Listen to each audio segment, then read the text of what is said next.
And good evening, everybody. My name is Frances Maxwell, and I'm a gold distributor here in Arkansas, USA. And some of you say, Arkansas? Where's Arkansas? Well, we're just down a little above Texas. So tonight, you know, I'm very pleased and honored to be your presentator, and you know, want to compliment all of you again, as I always do, for being on the call or later on watching the presentation. And I certainly do hope that what I share with you tonight is of a benefit to you. And we're going to talk about mastering our inner game. And our mind, this is a tool that we all have within us. It's a precious possession. It's free. It's always with us, and it has some amazing powers if we only learn how to use it. And we live in two worlds simultaneously. You know, our mind is our inner world that consists of our thoughts, emotions, fears, hopes, happiness, self-confidence, and desires. So remember, the world within creates our world without.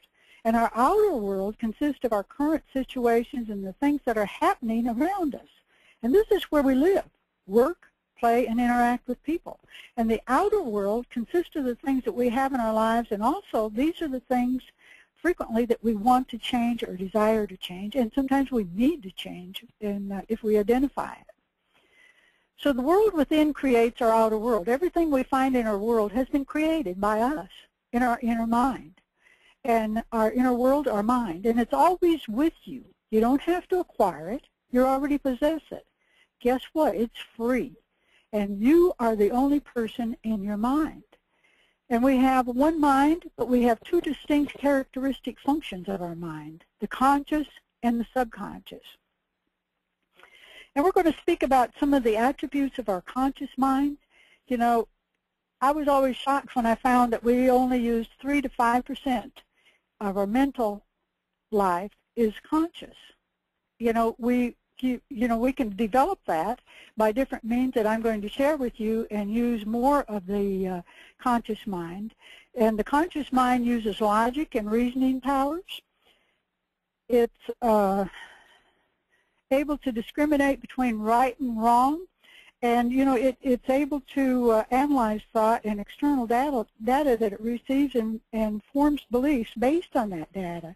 The beliefs that we choose to hold about what is true or untrue will always align and harmonize perfectly with what you're receiving and experiencing in life. And that's what, you know, we send to our subconscious mind. So that's what we're going to get if that's what we're sending to our mind. And what we habitually think about every day and expose ourselves to will eventually, you know, with repetition, sink into our subconscious mind. And the conscious mind determines what's true and untrue based on its previously established beliefs.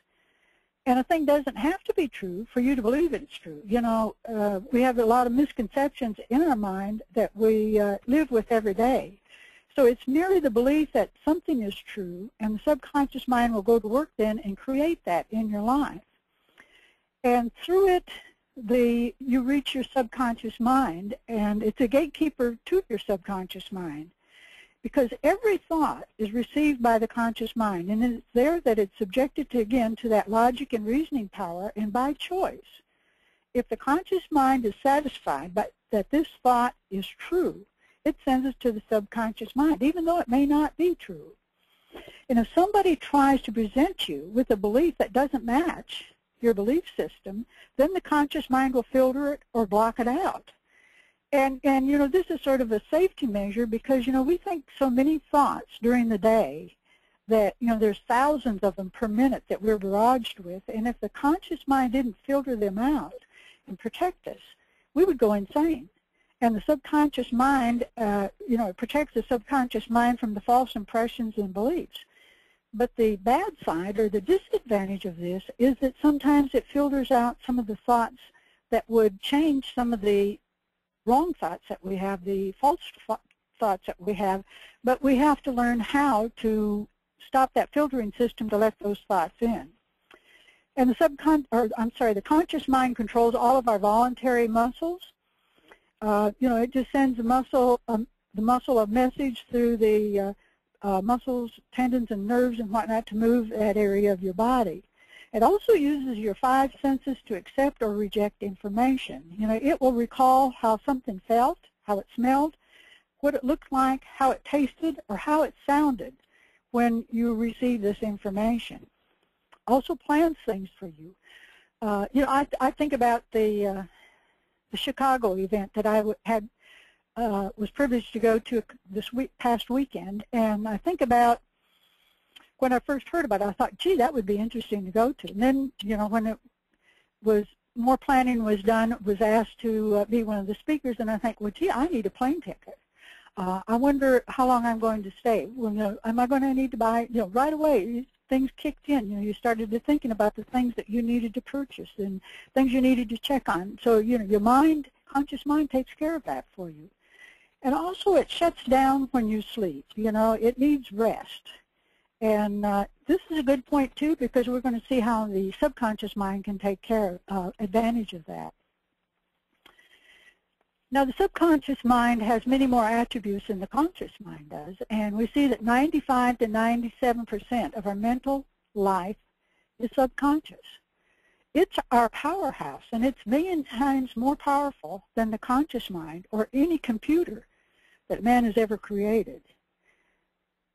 Everything that you have ever heard, seen, read, smelled, felt, experienced, every event in your life from the day one, from the very day that you were born till now, is stored in your subconscious mind. And this is where our innermost fears, beliefs, and opinions are stored. And we aren't always aware of what's in our subconscious mind, what we have stored there. It is subjective and responsive to the conscious mind. It doesn't determine what the conscious mind senses, if it's right or wrong. And it gathers information through emotional input. You know, that statement, gathers information through emotional input, is very important when we are sending information to the subconscious mind. Our subconscious mind will work faster on an item or a request that we send to it if we attach emotion to it. And as it receives this information, it stores it and goes to work to attract, create, or bring into your physical world what you come to know as your truth or reality based on your individually held beliefs and perceptions.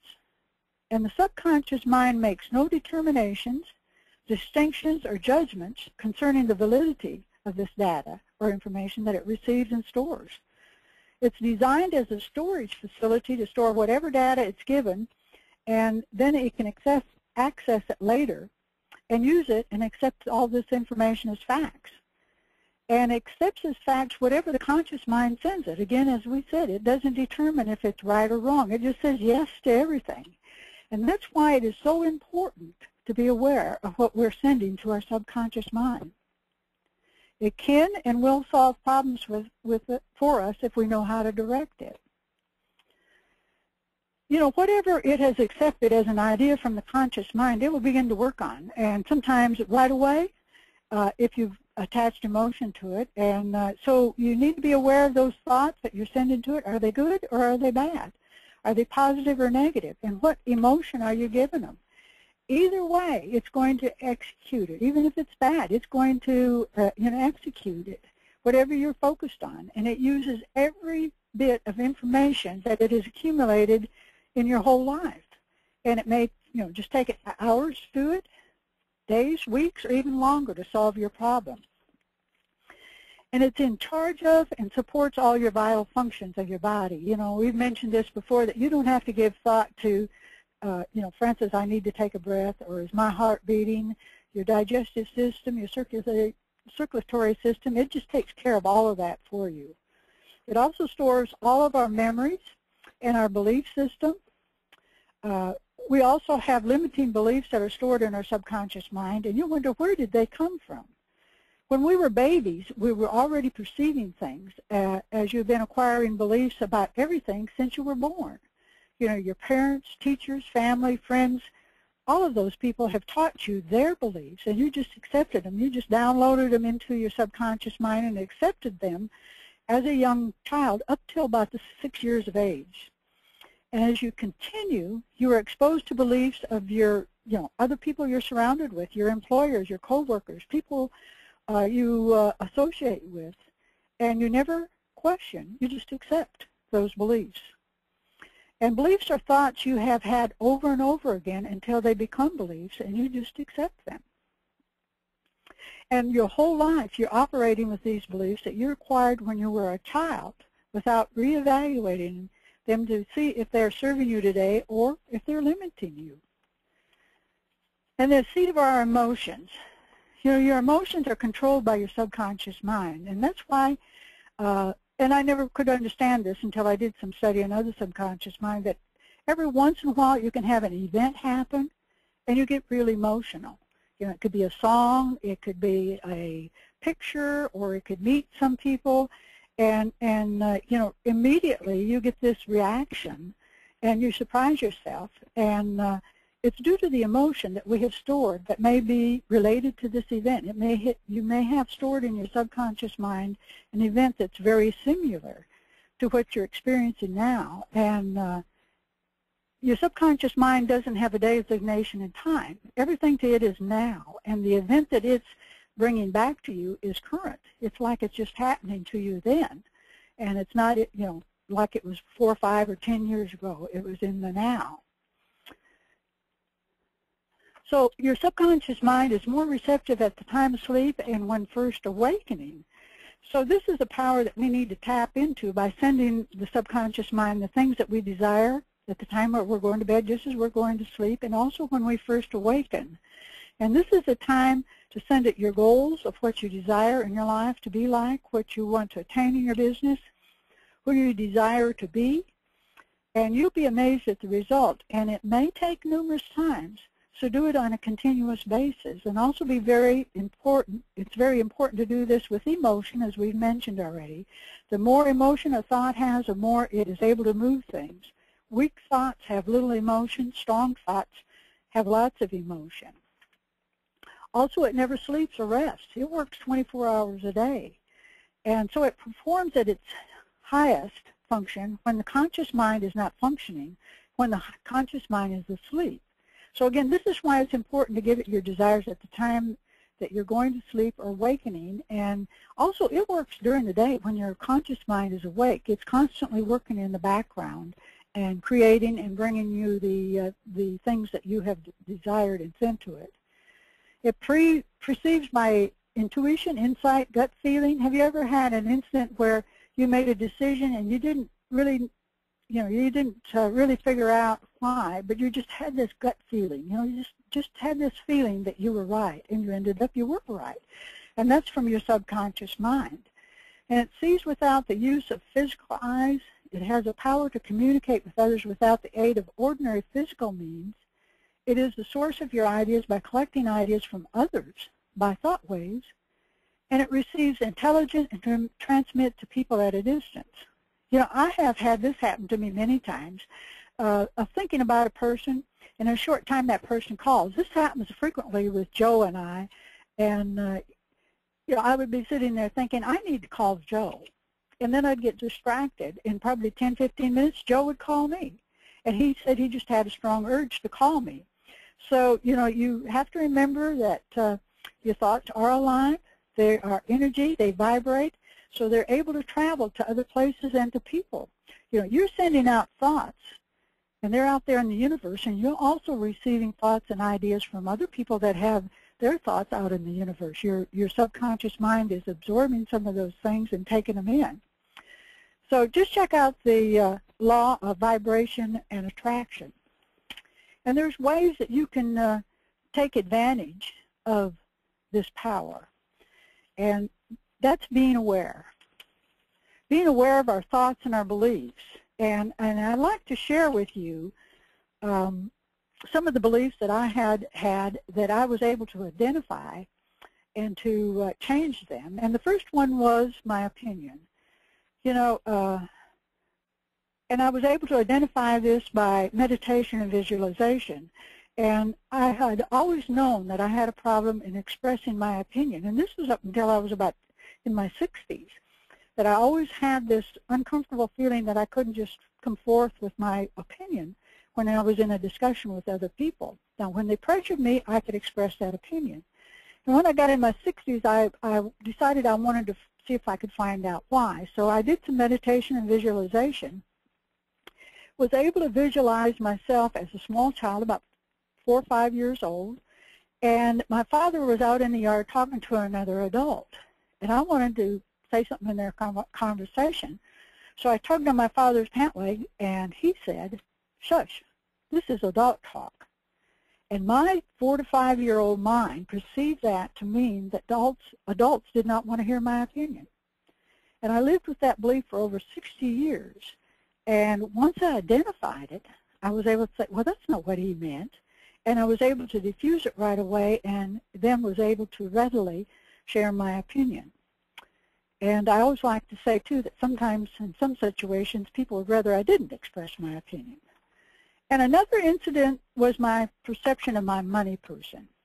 I never really gave my money person much thought until somebody sent me an email and said, "What does your money person look like?" And I got to thinking about it, and I thought, well, I really don't know. So I used meditation and visualization again, and I recognized and found, and I was shocked, that my money person was very lacking. I want to share with you that I was raised on a farm just as the Depression was ending in the 1940s. And I saw my money person as a tall, slim man in bibbed overalls, a frown on his face.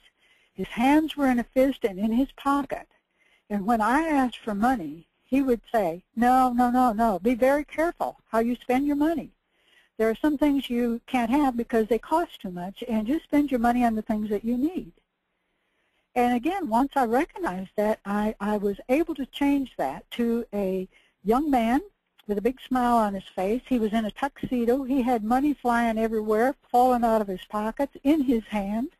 And he was handing me lots of money, asking me how much did I want, that I could have all I wanted, that there was an abundance of money. How exciting and how fun. I'm glad I did this. So then we can also take advantage of this power by affirmations with emotion. You know, attach our thoughts with emotion when sending to the subconscious mind for better and faster results. If you're not getting the results that you want, look at the emotion you're using and also how you're saying your affirmations. You know, you can change the beliefs in your subconscious mind by using and repeating affirmations first thing in the morning, and again as you're drifting off to sleep, plus multiple times during the day, and of course with the emotion, and send that message to your subconscious mind, and it will deliver what you want. So make the affirmation with the end result in mind, what you want to accomplish, not how it is now. And some of them some of the things that I use is, I have abundance in all areas of my life. I am healthy and strong. I believe in me. I am attracting quality persons into my business from all countries. I am a great conversationalist. I am friendly and outgoing. Money flows to me freely. You know, whatever area you want to improve in, say a positive affirmation. And then you can use visualization. And I have touched on visualization a couple of times, but I have another one that I want to use, another personal experience. And for some time, you know, on my goal sheet, I had a certain car that I was visualizing, and I also used a vision board for it, but it just wasn't coming. And I was thinking about it, you know, the first of the year, and I was thinking, well, Frances, that's not really what you want. You know, you've always driven a Honda, love the Honda car. I've driven one for over 30 years. Why are you wanting a BMW? You want a Honda. So I got the picture out of a 2013 Honda Accord EXL, sunroof, loaded with all the gadgets. I put that picture up, and I kept visualizing that car. And I even sent my husband a message that mentally I said to him, we need to buy a 2013 Honda Accord EXL and loaded with everything. Well, guess what? About 2 weeks later, we were headed to Hot Springs, Arkansas, where the dealerships were, and we were several blocks from the Honda dealership, and my husband says, let's go look at the new Honda cars. We did. We stopped. A salesman came up, and my husband told him exactly what I had been asking for, is what the kind of car we wanted. He wanted a Honda EXL, sunroof, loaded with all the gadgets, and I am now driving that car. So be sure you're visualizing what you really want, not what you think everybody else is wanting, and maybe it's a little more prestigious, but it's not what you really want. Make sure it's what you want. So also the critical voice and self-talk. Self-talk involves two areas for me, and one being the critical voice that we all have in our mind. And it starts when we were children, and it stems from our parents, relatives, teachers, everybody wanting to protect us. These are things that they repeatedly remind us not to do and what to avoid. Don't touch that, that's hot. Don't run with that popsicle in your mouth. You might fall and jam that down your throat. All those little things that they used to say to us to protect us. So as adults, we've been aware of this voice, but we just accept it because we believe it's supposed to be there. We are hindered by this voice because we believe that it is saying to us is true. We don't recognize that it hinders our self-development, and we're mistaking it for all-knowing mothering that we're accustomed to, but it's one of the main reasons for our failure and lack of success. It knows all about your mistakes, and it certainly will remind you of it. What my voice has said to me in the past is if they really knew you, they wouldn't want to have anything to do with you. So what is your critical voice saying to you? I identified mine, and now tell it, it's not true. I'm not listening to you, and I know the truth about me, that I'm a quality person, so just don't talk to me about that. Then self-talk. This is about how you talk to yourself. Remember at the beginning of the presentation I said that you were the only person in your mind? So what are you saying to yourself? Are they positive or negative things? Many times we're not aware of what we're saying, and this happens in our conscious mind, and it has an impact on your subconscious mind as well. And it will impact your self-esteem. Have you ever said to yourself, I can't. I could never do that. I never do things right. I'm too clumsy, fat, short, tall, whatever, and I don't have what it takes to succeed. Change those things immediately when you say them to positive statements. And I am is a powerful statement. I am capable. I am a very unique, special person. I am very talented. I am a good listener. I can do anything I desire to. Then let's talk about gratitude. Daily list the things that you're grateful for.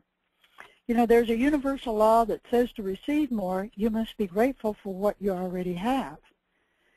And then look at who are you spending your time with? Who are you associating with? There is something that has been emphasized by all of our leaders, how important it is to surround yourself with the type of people you want to be. In our last presentation, Patrick shared, surround yourself with the people you want to be like, and which are leaders, which are millionaires.